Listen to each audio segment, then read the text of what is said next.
listening to the Life and Wisdom Speaks podcast on Laws of Life with your host and mindset transformational life coach, Barb Cole.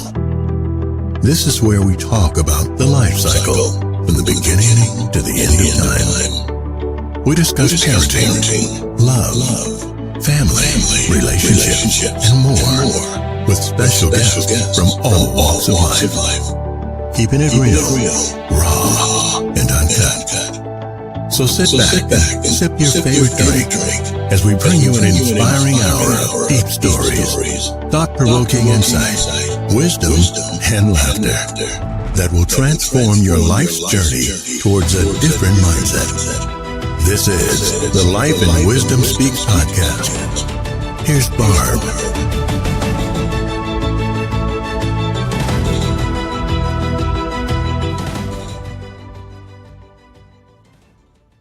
Miss Cam, can you hear me? Can you hear me?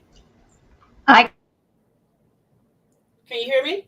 Yes, I can. All right, lady. Well, thank you so much for joining us for this episode of Life and Wisdom Speaks. And we have an awesome, great topic today that you and I have talked about. And I'm ready to share this with our audience and with people that are, checking us out here. So let's go ahead and get started here.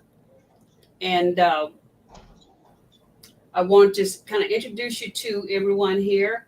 And I'll let everyone, welcome everyone to Life and Wisdom Speaks. This is Series 4, Episode 1 with your host, Barb Cole, as we talk about, are we raising our children or are they raising us? Great question. It's real, guys. So let's go ahead and get started here. Okay, my special guest today is Kim Muench, author and certified parenting coach. Her book is titled Becoming Me While Raising You. Absolutely great friend of mine that I've met since I've, launched the podcast.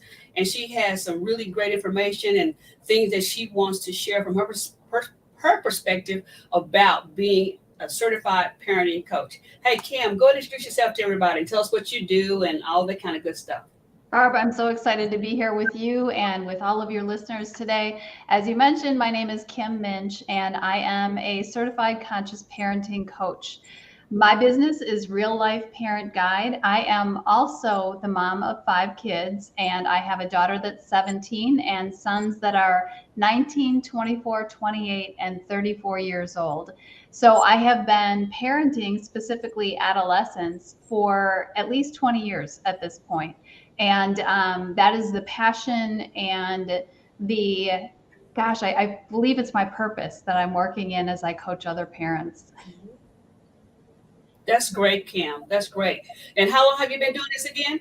I have been certified since 2016, and I have exclusively worked with parents of adolescents. So parents raising kids between the ages of 10 and 25 since I began in 2016. So that's 6 years at this point. Great. Well, you did. That was not my strong point. Coaching parents is.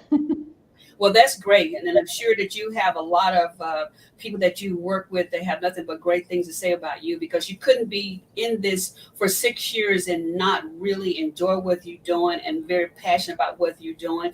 And then you have to be, helping parents and children alike. So as we move forward in life, the things that they learn from you and you share with them, they can move this into their life moving forward. And that's the goal, is to help us and our children and, as parents, to be better, do better, live better. So I'm excited about, this opportunity to work with you. Right. And as you mentioned, I did also publish a book in 2021 called Becoming Me While Raising You, A Mother's Journey to Herself. And that was it's very much the story of my own parenting journey, and a deep desire that brought me to helping other parents. And one of the things that brought me to, I don't know if that's going to be your next question or not, what brought me to parent coaching is, as I mentioned, I have 5 kids. My oldest son was born when I was a teenager. So I was a very young mom the first time around. And while I looked probably to my own parents a lot for their example of parenting, I also tried to incorporate some of the things that I didn't receive maybe emotionally supportively and that kind of thing from my parents. So I tried to incorporate that into my own parenting. So bottom line, I kind of grew up with my oldest son. And one of the things, probably the big thing that brought me to parent coaching is in 2008, my son called me. He was in college in another state, called me from across the country and said that he had lost the last 3 days of his life to an alcohol binge, and he needed help because it wasn't the first time. And so I very quickly, even though I had some mom kind of instincts, I did not know exactly what was going on, but it was at that phone call was the point at which I could no longer deny that there was a serious problem. And parenting him through his addiction to alcohol for about a year and a half was very intense and very challenging to my parenting. And that is what then precipitated all of my other growth and desire to learn. I returned to college because I had him my freshman year. So I went back to school, I immersed myself and have continued to specifically educate myself on the parent adolescent relationship because obviously I've been in that stage of parenting for many, many years. That is great information you shared, Kim. And I like the fact that you're sharing real life information and your stories with us, which is important because it lets people know that we're real. We're not just reading a script. We're not just reading from a book. We're not putting on a show. We're talking about real life here. And that's a huge one. Those are the type of things that make you stop and just stop still and think about, what am I doing or not doing as a parent? And let me try to figure this out, because that episode that you went through, that was new to you. It was new to him. Yeah, absolutely. And in part, so he became addicted to alcohol, oddly enough, about the time I had him in my life. So I looked back. I think there's value in looking back at how we were parented. I looked back at how my parents had handled the situation when I was going through something really big, like, having a baby, and while it wasn't the same problem or issue he was having, I remembered how my parents had treated me and how I had felt going through something that big. And I wanted to do some things differently with him as I parented him through a really challenging time in his life. So I think there is power and importance in looking back at our own childhoods. Correct. In order to learn and think about how, because we defer to what we experience unless we consciously make a different choice. So if you were parented in a way that was, if some of the things that you were parented in your childhood were destructive or were, not affirming to your human beingness and whatnot, it gives you the opportunity to do differently, but we'll defer to what we know unless we make the conscious choice to change. Correct. Absolutely. You said a mouthful with that one too, Kim, because you have to reflect back on how you were raised. Now, I will say this: everything that we experience as kids coming up or young adults is very different than the way things are in the world today. Very different. So we take a little bit of that from back then, and we take what we are experiencing now, and we just try to bring it all together the best way we know how, that is going to be for the betterment of our children and for us as a parent. Like I tell people, there's no manual out here on how to raise your child. When you gave birth, they didn't give you a book with that birth. They didn't give you that. Hey, you take this book and go raise this child. No, it doesn't work like that. And I feel that we're vessels that our Heavenly Father, we were appointed to be those vessels to get those children here.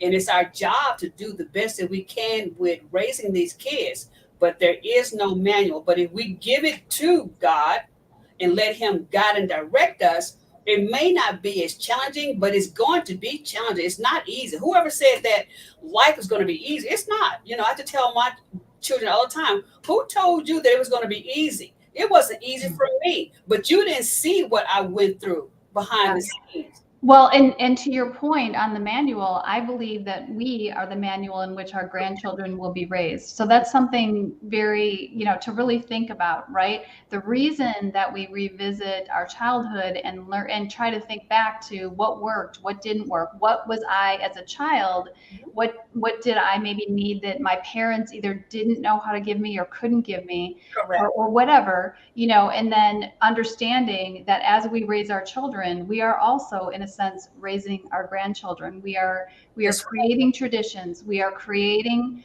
patterns of behavior with our kids that they will eventually take into their own raising of their children. So it's legacy work. You're right. Absolutely. It does. It absolutely does. And we don't have a choice in the matter. I have grandkids, and I sit back and look at my grandkids and where they are in life, totally different than where my children were. My grandkids are sharp as, like my mom would say, sharp as a knife in a top kitchen drawer. They are sharp. They are good. They're at the top of that. And we really have to be careful with the things we say and what we do around them, because girl, when I tell you, they absorb it, they get it, it's there, and you can't dismiss it because they've heard it. It's there. It's part of who they are, and they take that moving on down the road into life. They take that with them. So we have to be very cautious in how we do what we do. Where I remember back in the day when my parents discussed certain things or whatever, we went to another room. We didn't get involved in they call grown folks conversation. That was a no. Better not be sitting around trying to listen to what they're talking about. That was their conversation and not for our ears. If they want us to know about it, they would invite us to sit in there with them. But now kids are a part of just about everything you do. I mean, just about everything you do. You can't dismiss it. They're not going to let you dismiss them. Well, and they get so much more information about the world and everything else. Correct. They're inundated. They Correct. have way more coming at them than we did, obviously, growing up, right? Right. I'm sorry about that. My screen did some weird stuff there. So my apologies on that there. Sorry. Absolutely. My apologies. Let me close that window. All right, sorry about that, guys. This is called live. This is The real deal. this is the real deal. Nothing is sugar coated. Nothing is put here for us to you know read from the script. We're doing the best that we can, what we have to work with. So, guys, excuse me if you see me make some mistake, because Barb is just keeping it real. And my girl, Kim, she flows right with it. So, thank you all. All right, then, Ken. And so I'm going to go ahead and for those that jumped on here late, to the audience and those that just have tuned into this episode, we are talking about a topic that many people have shared with us, and it's an interesting topic, and I hope you guys are enjoying this. But Kim and I are bringing it to you about, are we raising our kids, or are these kids raising us? When I tell you this is a relevant topic because I've seen it in action. I've seen children stand up. They only been here a few years. I said, look, girl, you only been here 7 years. You are telling your mom what she needs to be doing. How dare you? And then the mom paying attention like she's the adult. I said, what am I missing here? What am I missing here? Are we raising the kids, or the kids raising us? So a great question. So Kim, go ahead and elaborate on that a little bit more for us. Sure. Okay. So are we raising our kids, or are they raising us? I think it's an and. I don't think it's an or. I think it's an and, because so much in our world is changing. I mean, none of us have experienced anything in our lifetimes like the last couple of years, and it's affected all of us, all our different generations in different ways, right? So whether we're raising them, I really do think it's an and. I think there are some respects in which our kids their behaviors are showing us that they've come in to the world highly sensitive and maybe more fluid. And I mean that from a lot of different aspects. Highly sensitive and more fluid Yes. than previous generations. And we are, as older generations, are trying to learn from that and trying to moderate how we, or maybe it's incremental steps that we need to take to adjust to what's going on with our kids. I mean, that's why I think Let me set an example. I know that there are a lot of older people, older generations that really feel as if there's a lot of disrespect from our kids, right? And in some respects, I would totally agree with that. On Mhm. the other hand, I think our kids' behavior is also screaming at us that we Right. need to evolve the way that we're raising them to one of with them rather than over them. And with them does not mean that we become their friend and there is no structure. It's more about when I was raised, the parent was here, the child was here, and there was no, okay. What I'm suggesting is as our kids, especially when they get into elementary through middle school and certainly into high school, it's coming up alongside of them and parenting with them. That means listening to where they're coming from, not necessarily to agree, but just to understand better what's going on for them, because everybody wants to be seen and heard. And I think what's happened in previous generations, we had a disconnect between parents and kids because parents were coming at it from a controlling energy rather than listening to their kids and working with their kids. Right. Right. You said it. You hit the nail on the head because that is it. The kids want to be heard. Like I said before, they're very sharp. They're born very sharp. They're very wise. And they do want us to listen to them, where back in the day we didn't get the opportunity to open up and express ourselves. I have a grandson, he just turned 10, and I tell my daughter, I said, Cowboy wants to express himself. Let him, long as he's not disrespectful, Right. let him express himself, because it's something that he's dealing with, or he wants to address. And if you stifle that, he becomes stifled for the rest of his life.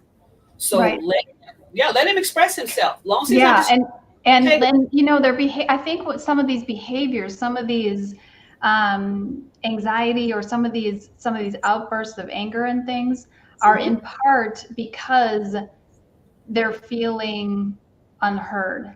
And Right. again, I think that parents then jump to this like, well, wait a minute, my kid's not going to rule the house. And I am not suggesting that. I am not suggesting that. I'm really, really suggesting that we work with our kids. We hear them.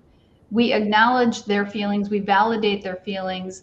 But there's always going to be a need for us to put structure in place. Our kids need structure. They need boundaries. They need rules. But it's the way in which we approach that process is Mhm. got to change. That's what I mean. We've got to change the way we approach rather than trying to control, because when we come from a place of fear and control, we cause disconnection with our kids. And the last thing our children need as a foundation in their life is a disconnected family.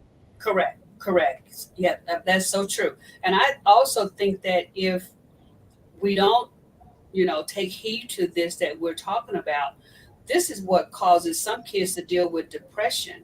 Mhm. They kind of fall into that category that something's going on inside of them, but they don't know how to express it because they were never given an opportunity to just be open and share whatever they're dealing with. Just talk about it. Let's talk about it. Let's take some time. You and I, let's talk about it. Let's sit down one on one, and I'm gonna let you talk and get it all out. If you have some questions for me, I'm going to answer those questions. I'm going to give you a roadmap. I'm going to give you some suggestions, but let's talk about it before you just, you know, take this and internalize it, Yeah. or One of outside the where and talk about it. And when we need to talk about it as a parent, I need to talk to you about this.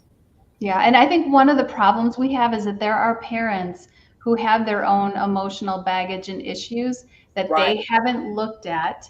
And Hmm. so they don't have the bandwidth emotionally to have that open dialogue with their kids. There is nothing more important for moms and dads than to take good care of their emotional well-being in so that so they can have the patience, so they can have the ability. And I know parents are super busy. There's a lot of, you know, single parents out there. There are a lot of parents who work full time, both work full time, and they're thinking, when am I possibly going to fit in taking care of my emotional needs? I'm just trying to get dinner on the table and stuff. But what I'm saying is, though it sounds counterintuitive, you can't possibly have the patience that is needed to raise a child these days with all of the things going on in our world without taking some time for yourself every day, so that you have the ability to hold space for their feelings. That's right. You're so sharp, Miss Kim. I tell you, speaking. So thank you so much. That's why you're a real life parent coach. God, yes, yes. Yeah, you're helping people to better understand, and I hope that those that are listening to this and those that are listening to it later will get something out of this, because we're doing this truthfully for the betterment of all of us. It's not just me, it's not just for Kim, it's not just for our children, it's for all of us. If you can pull something out of this, by all means take that and run with it. And if you guys have any additional questions, that you can reach Miss Kim. Her information is going to be here on this podcast episode, so you guys be able to reach her if you want to talk to her further. So I'm going to move on to our next question here. And I think that you have already kind of jumped into this and share with us why you became a parent coach and what you're doing here. And so I'm going to move on down here to my next question. Okay. Let's see what we got here. And I do see them scrolling, just so you know, but I see you're on question 1 at the moment. That's what I'm seeing anyway. All right, perfect. So I'm going to jump over here to question 3, and we're going to talk about how things are now and how they affect our future generations. So would you kind of elaborate on that? So I'm going to read the question out also. What are your thoughts about how our changing world may affect our future generations and the children now that will grow up to become adults and leaders of tomorrow? And some of these things we're kind of talking about and blending it all in as we talk. But if you have something that you want to, to share and elaborate on this question here, we would love to hear it. Okay, well, let's just tackle one of the things that I think has been a major change from the time we grow up, and that is the internet and screen time and daily digital use, which is something that parents really struggle with. It is something that we as parents are pioneering.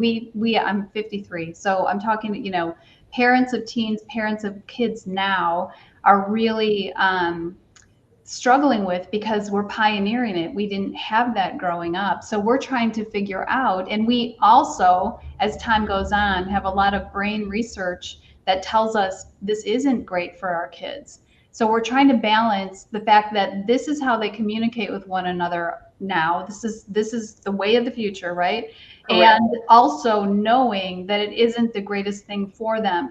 And it's so addictive that we have to step in and help them learn self-regulation. And that is incredibly difficult, because even the television set, I know parents at that point, were kind of freaking out about, oh, kids are just going to sit and watch TV all the time. This is in their hands with them all the time.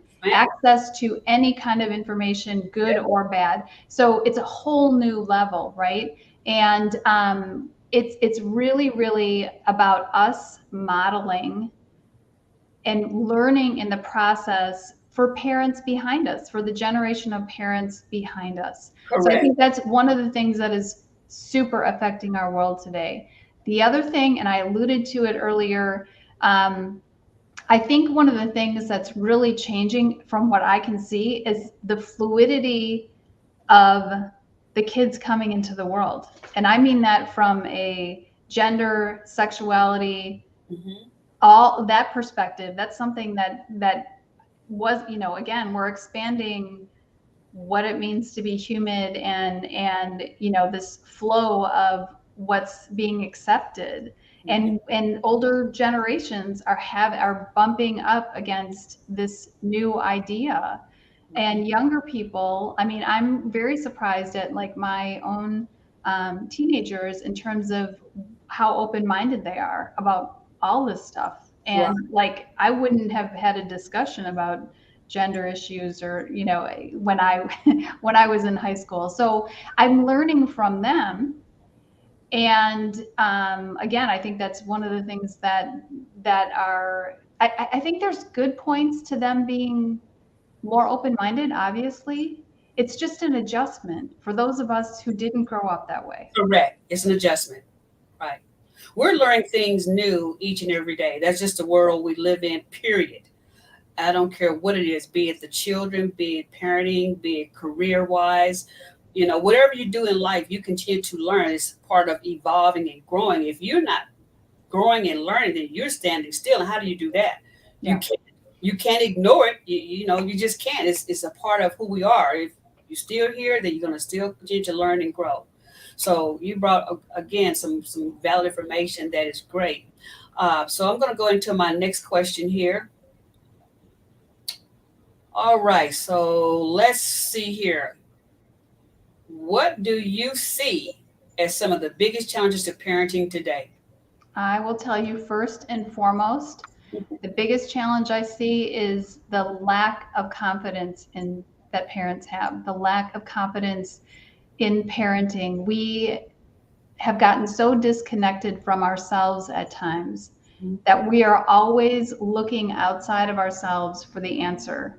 Mhm. And what I help parents do, of course, I'm a parent. I call myself a parent, real life parent guide. Like I am one of those people that people reach out to help for. But Mhm. what I want to say is, while there's some great books and there's some great experts and there's some great ways to get help, at the end of the day, what I do is help parents reconnect to their own intuition about their children, because nobody knows your children like you do. And I think there are a lot of parents that they just got quiet and they just became a little bit more mindful, Mhm. they would understand where they need to go with their kids, what decisions they need to make, and stop looking at what everybody else is Correct. doing.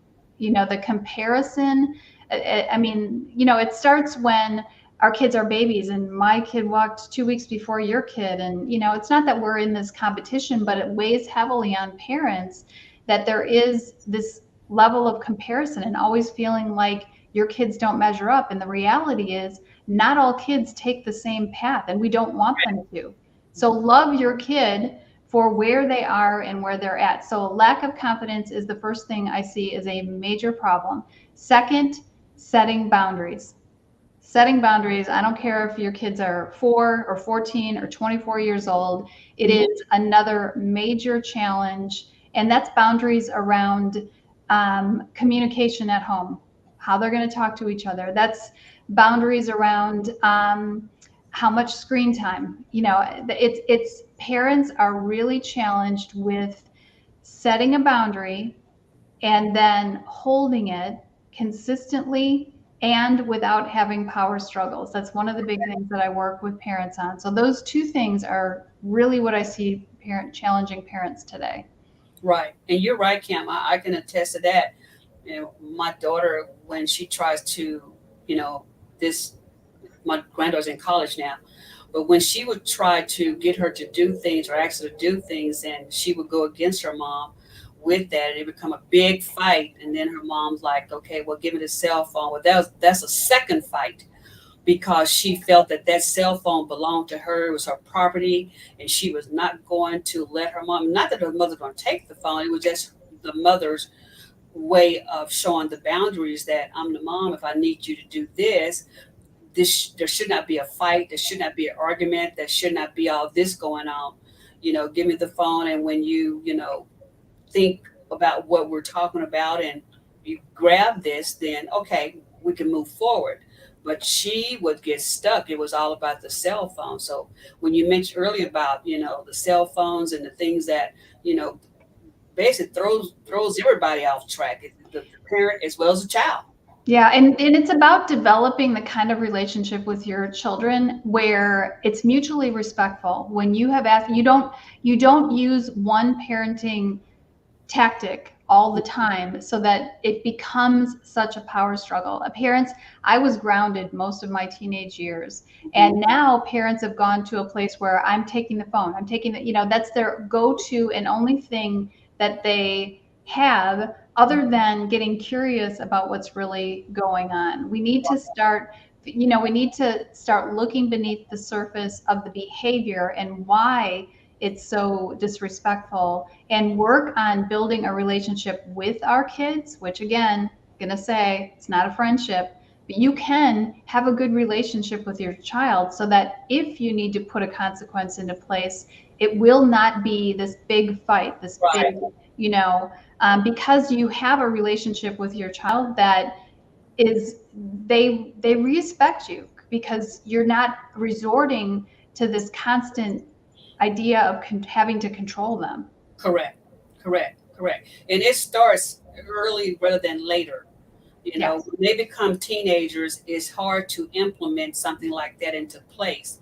But if you start early enough, it becomes a part. You both understand how we're going to do this. And so before it even gets to that point, the child knows, this could be the consequence. So let's figure out how I'm going to do this so I don't have to deal with that consequence. So yeah, it starts early. It doesn't start when they turn 16, 17. At that point in time, for them concerned, it's a little bit too late.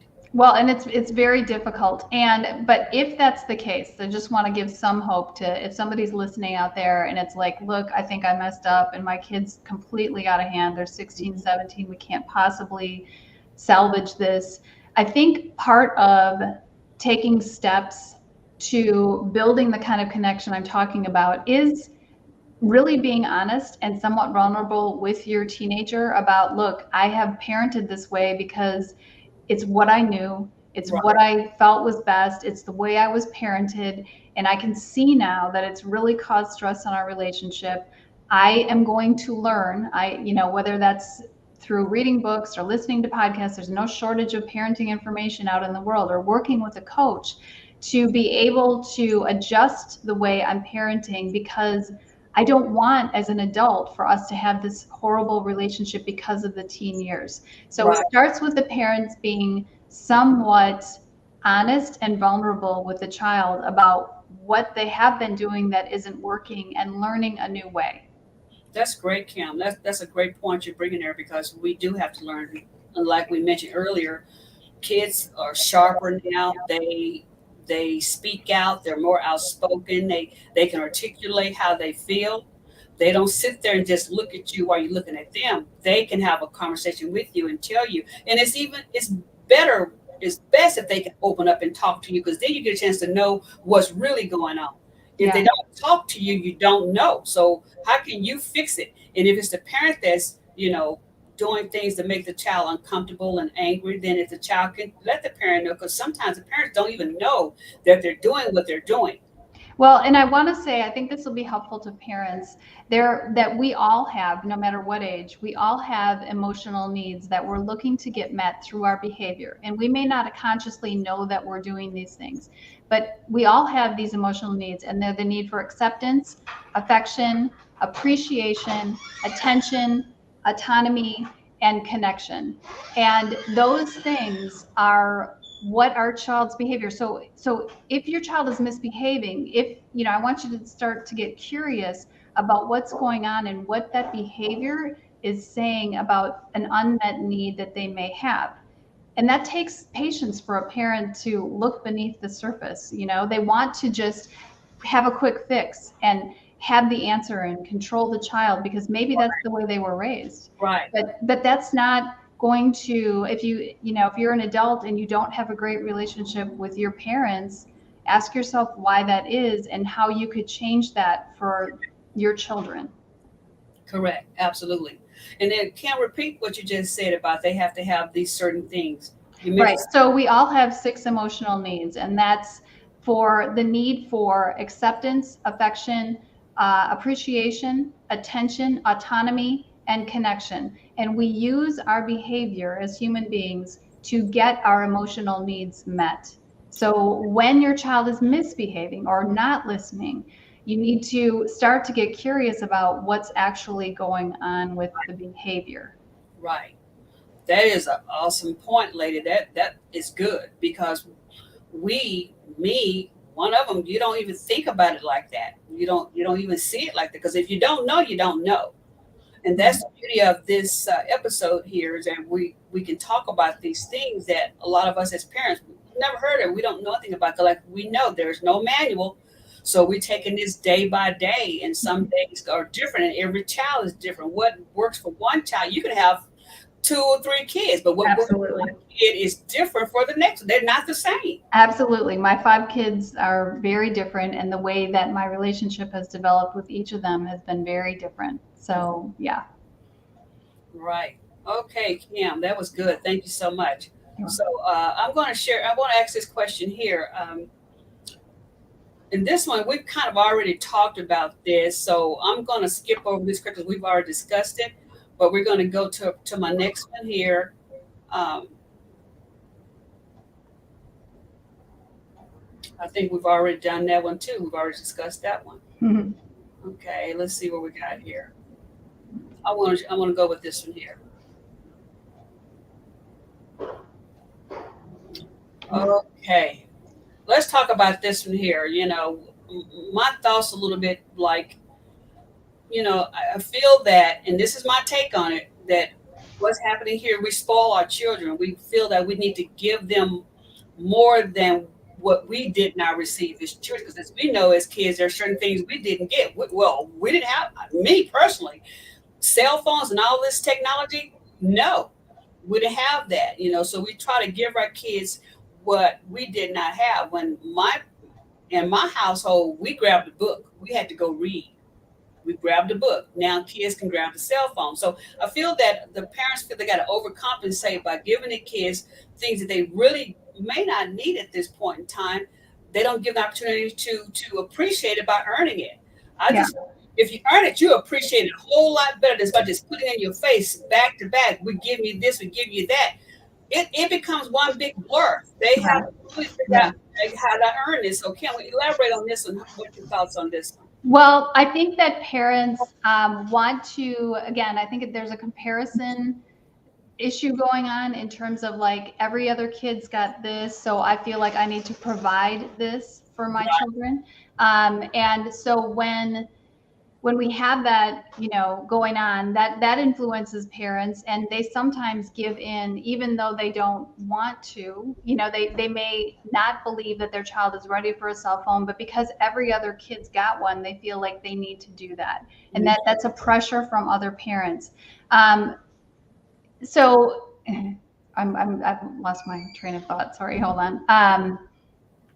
Yes, so I think there is value in delayed gratification with our kids, and I think we have lost that. I think we have lost that because we desire to give what we didn't have, and also there's this comparison, right? But I think we're learning that holding off and having your kids participate in the cost of something, that is an important lesson for them. Because to be honest with you, if you give your kid everything, they grow up thinking, first of all, that they're entitled to everything, and then they haven't learned how to work and earn things. Right. Exactly. So that's a really important thing for us to teach our kids is moderating, or either the value of money, first of all, right? Correct. And Correct. what things cost. We can do our kids a lot of disservice by constantly providing for them things that they may not be ready for, or Correct. that are very expensive.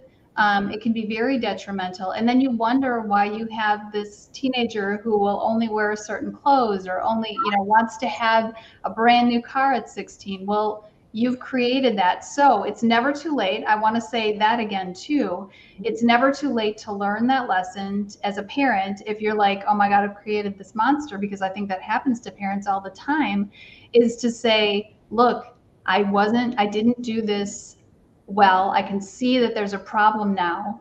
I'm not going to continue to indulge the behavior. This may come very abruptly to you, but I'm going to pull back on the $100 a week allowance, or whatever it is that's over the top. And quite frankly, parents need to, the last couple of years has been financially challenging for so many families. We have to adjust to that, and we can't be hurting ourselves, whether it's our retirement or what. We can't be hurting ourselves as adults and long term to be able to be giving kids things that they don't really actually need. Right. Just for the sake of it being looking good to other people. Right. Right. Right. And there's so many lessons in that. There's so many lessons in not providing everything and kids having to learn to earn it and having to learn to wait, or maybe that it's not for them. It's Correct. okay for our kids to be unhappy at times. It's Correct. okay for them not to have everything. And many parents are worried that their kids are going to hate them or dislike them because they don't provide this thing. And Right. quite frankly, they may be unhappy in the moment, but the reality is, I bet someday they're going to respect you. And you may have to wait 10 years, you may have to wait a long time, but Correct. they're going to respect you for the decision you made at the time that was in the best interest of your whole family. Correct. You know? Absolutely. Absolutely, Cam. I remember, and I always reflect back on what I remember. When we were kids, like my brothers, if they wanted to earn anything, they had to go and cut the yard. They had to cut the grass, or, you know, we rake up leaves. We did something around the house to earn an allowance, to earn whatever. You just couldn't get it because it wasn't just laid on the table. That's yours. That's yours. That's yours. You had to earn that. Where a lot of times kids now they don't have to earn. It's just given to them. But I think that it will affect them in the long term, in the long run, as they become adults. They better understand how they earn these things, because life is not going to just toss you things just because you want it. Right. You may not be able to get everything you want when you become an adult. You'll have a eye-opening experience that my parents did this, did that, did this, but now I can't get all these things that I want, price tag or whatever it is. So you learn some. So it's better to have to understand that at a younger age, what it's like to earn what you get. Right. Work ethic. If everything's always been handed to you and you never had a job as a teenager, or, and then you go to college and you get out of college and it's hard to find a job and you don't know how to deal with Correct. that because things have always been provided and you've always been taken care of. You are, as a parent, you set your kids up for, a lot of pressure and a lot of inability to cope with everyday life when you take care of them to a level that they don't have to participate because you provide it all. Correct. It hurts more than it helps. It hurts. And Yeah. I'm gonna ask you this question here, Kim, and you speak on this so well, so I know that you can share something that you've experienced, that you've learned. What parenting skills can you share with other parents that you implement that have made a difference in how your kids act and respond to you as their mother? Okay, I'm going to share a little bit of a story with you. And what many years ago, so my oldest son was 17 when my baby girl was born. So I have a big wide span, right? And I used to say goodnight. I'd go into each of their individual rooms and say goodnight to them. And it got to a place where it would take me a long time, to say goodnight and all the things, but I wanted to touch them before they went to bed. And as they got into their teen years, and my oldest one had already launched, but as they got into their older years, what we ended up doing was something called the party. At the end of the day, my daughter being the youngest, we would land in her room. All the kids would come in there, and my daughter has a pink salt lamp, so like the light was very, very dim. And some of my boys are very quiet, but for some reason, providing this space at the end of the day in kind of a darkish room, they came alive, especially as teenagers. They talk more at night. Like nobody maybe talked all day long, right? I couldn't get more than a word out of them. But for some reason, just like when you're driving with your kid in the car, you give them an opportunity to share about their day. You give them an opportunity to kind of unpack and Right. listen without judgment and listen without interrupting. I think that's one of the things that I did really well as a parent is hold space for their feelings, Mhm. allow them to talk, listen to understand, don't judge them or their friends. And they will talk more, and they will, in even the most difficult teen years, if your kids feel as if you you have their back. That doesn't mean you give them what they want. It just means that you respect who they are as an individual. They will come to you with their most difficult challenges. Like my son at 20, when he came to me and said, I lost the last 3 days of my life and I need help. You know, we want our children to come to us when they need help. And during the adolescent years, there is so much that's going on for them. We want to have good rapport. Yes, and that is so true. And I applaud your son as well as you that he felt comfortable enough to come to you with that. There are so many that will not. They don't know where to go with that, and that's when they just internalize and it gets worse. And that's where all these it's kind of like a roller coaster ride for them. So for him to come to you right out of the gate to share this with you, to ask his mom to help him, that speaks volume right there. You know, a parenting skill that you are sharing with other parents. Hey, you know, give them an opportunity to open up and feel free to talk to you, because if they don't feel comfortable talking to you, they're going to take it somewhere else or not Well, anybody. and to that point, I just want to add parents taking good care of yourself so that because when you're stressed, when they know you've got so much going on in your life, and you don't even have to be, talking about it. They can feel it. Our kids feel their energy. And if they're feeling from us that we're not really present, we're not really there, we don't have the bandwidth to listen to them, they Right. won't come to us. And so Correct. that's why it is key for moms and dads to take care of themselves so they are available to their kids. Correct. That's a huge statement there, because a lot of us are, as parents, we're so busy ripping and running, going here, going there. We're doing the things that we feel we should do as parents, provide, you know, keep a roof over the head. We're busy paying utility bills. We're busy doing all of these busy things. And we have our children, you know, we feel we just add them into, you know, we add them into whatever else we're doing here. But you can't just pull them into that and just move right along like moving water. You have to stop and pay attention. And as I shared before, each kid is so different. And like when you mentioned that you go into the room and you talk to each one of your kids, that's what they need. They need to know that we have some time that's one on one with us, because what he's talking about, that's not where I'm at. I'm over here with something totally different.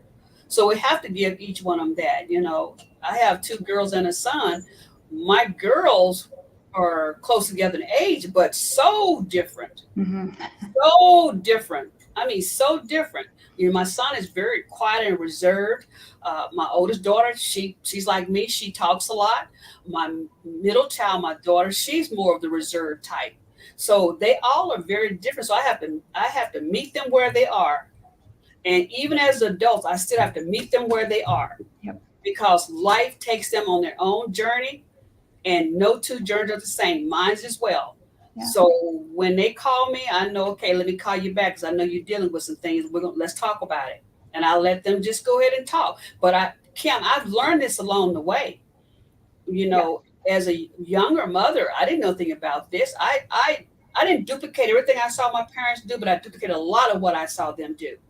You got to be busy doing this, doing that, give them this, you know, the things they need as children, you know, but, you know, keep it going. But now I realize you have to stop, look, and listen.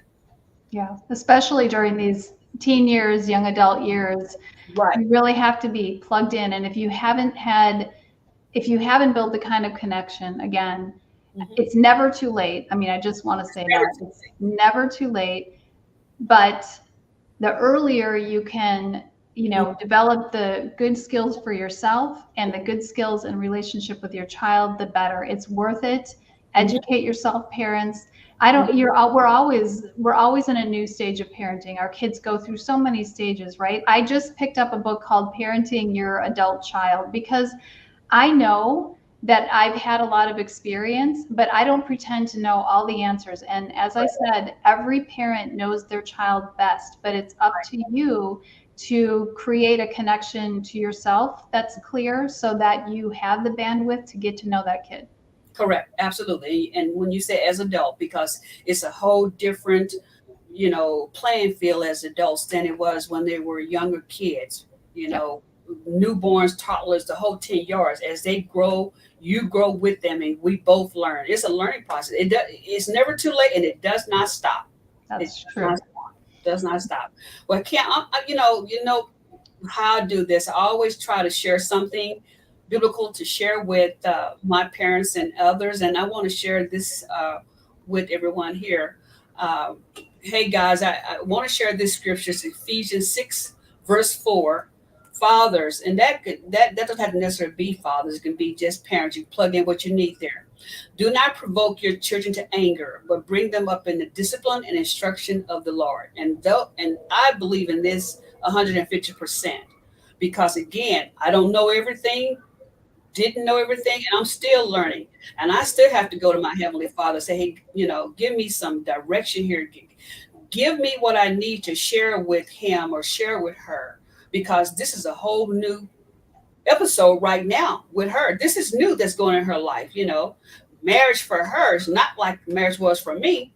It's challenging for her, where for me, I'm like, okay, whatever. But for some, it does a number on them, marriage and divorce and the whole 10 yards. Well, we're not the same, with no cookie cutter. So I always ask for, God to give me some instruction. And then I always share with God, give them some instruction, help them overcome what they're dealing with, because I don't have all the answers. Everything does not come out of a book for me. It comes from me getting some guidance through my Heavenly Father. And the second verse I want to share with everyone is Proverbs 22 verse 6. Train up a child in the way he should go. And this right here is huge. Even when he is old, he will not depart from it. So, like you shared earlier, we've talked about, we're still learning. So we both are being trained at the same time. We're being trained on where we should go with this child. How can we help this child to be better? How can we train and help this child to be a healthy adult, that hopefully and pray that they don't deal with mental issues, or think that they can't talk about whatever they're dealing with. Again, as I shared, we are the vessels that were appointed by the Heavenly Father to get them here. God gave us a job. So we can't sit back and play dumb and act like we don't want to do it. No. Even though some parents don't want it, they don't want it. Once they get it, like, you know what, this is a lot of work. Raising the kids is a lot of work. If you thought that it was just a joke or you can just have fun, no, it's work. You cannot sit back and play with this. You have to, because each and every day they're growing up. And you can't backpedal to back then and try to fix it. You got to try to work on it now. And I try to do that with me, myself, and with my children and with my grandkids. So it's a continuous evolving world that we live in, and we continue to evolve with it as well. Kim, you want to elaborate on anything that I've shared so far? No, I mean, I absolutely agree with this entirely. And there's certainly been a lot of times in my parenting where I really needed to get quiet and, Mhm.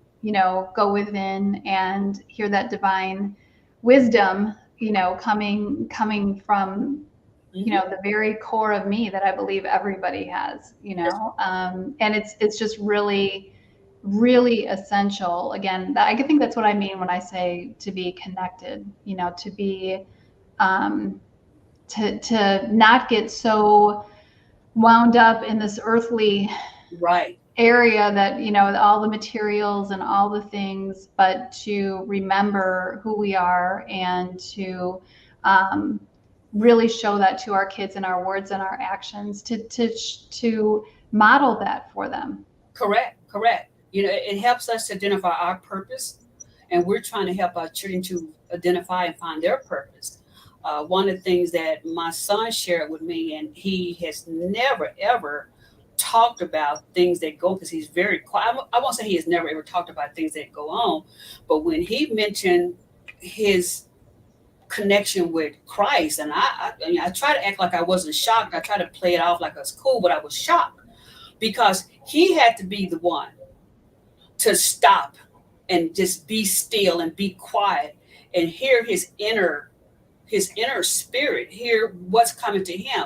And truth be told, it brought tears to my eyes, but I still didn't let him see that I see that he is growing into who he is. He's developing his purpose.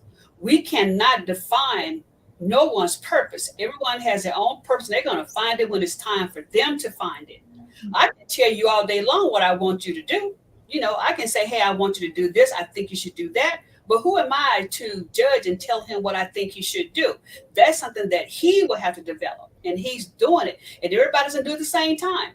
Somebody else's kid may have developed this at an early age, and they're doing all kind of things at that age. But another kid, they might not get it then. But whenever they get it, as we shared before, it's never too late. When you get it, and it's yours. Nobody can take it from you. It's yours.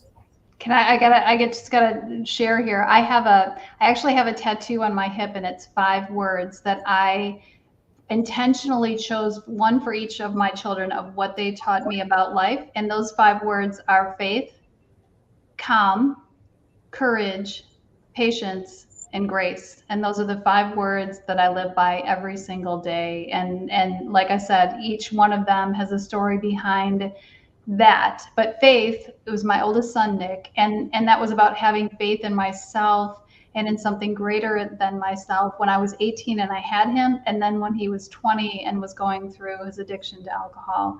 So all of them, faith, calm, courage, patience, and grace, are 5 things that I think every parent, if they can develop those, in their parenting journey, those are the 5 things that I have most needed. You know what? You were so wise even then. That your journey was, you were just very wise. It was given to you at that time and place in life for you to have the tattoo. And those words, they're a huge word. They're small words, but they say a lot.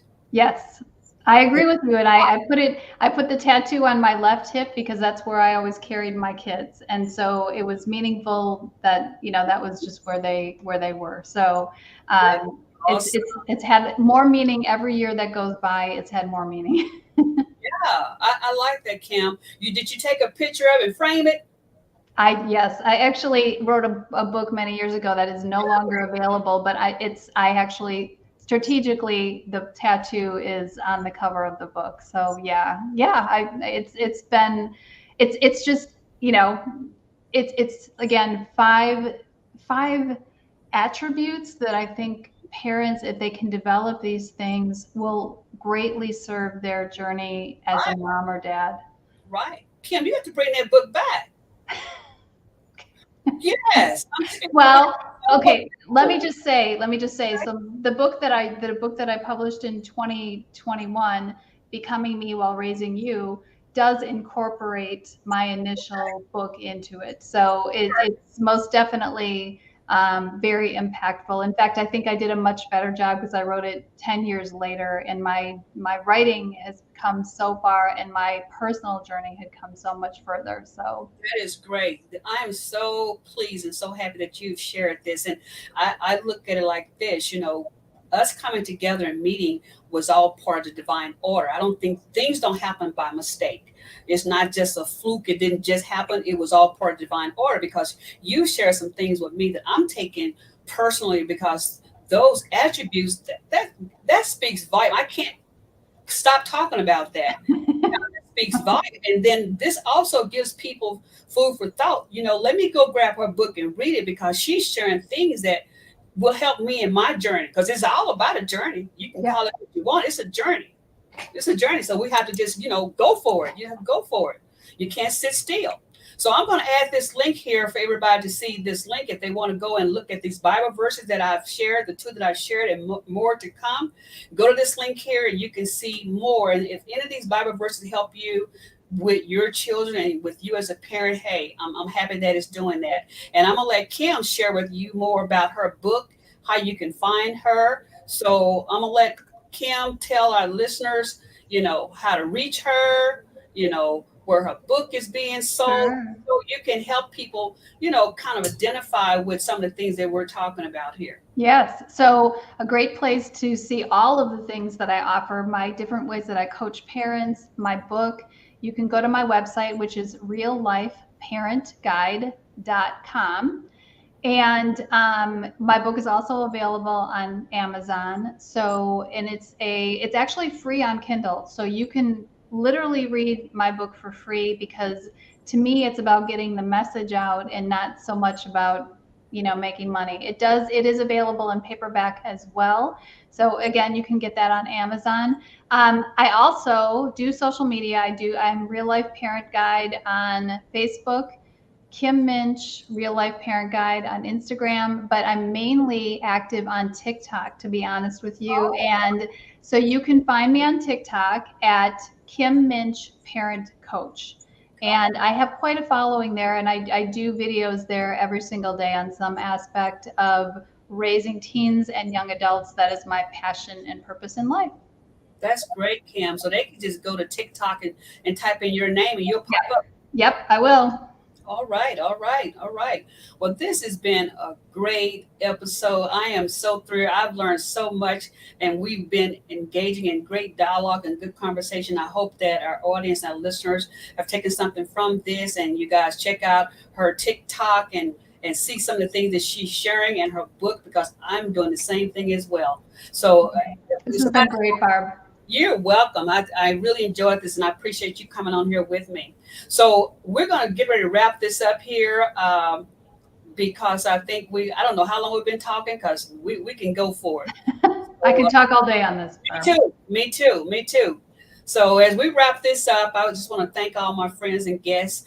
I appreciate Kim, I appreciate you coming on to this show and sharing so much good information. Everybody, my guest, Kim Muench, she is really good at what she's talking about. You can tell from the conversation, a real life parent guide. This is not fake. This is real. This is not scripted. This is real. So I hope you guys enjoyed this episode, and you guys stay tuned for the next episode of Life and Wisdom Speaks, and check out Kim on TikTok, because I'm going there right now when I get off here and see what she's talking about on there as well. So thank you all so much for tuning in, and you guys have a great rest of the day. Thanks, Kim. Thank you, Barb. You're welcome, ladies. Talk to you soon. Okay. All right. Bye-bye. Bye.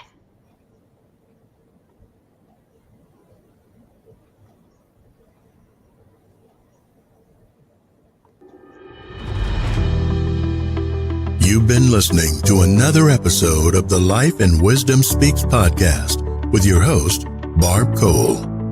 Thank you to our listeners and sponsors, and don't forget to share and sign up for upcoming episodes of Laws of Life with your host, Barb Cole, and guests, as we all grow towards a new mindset, towards a new you.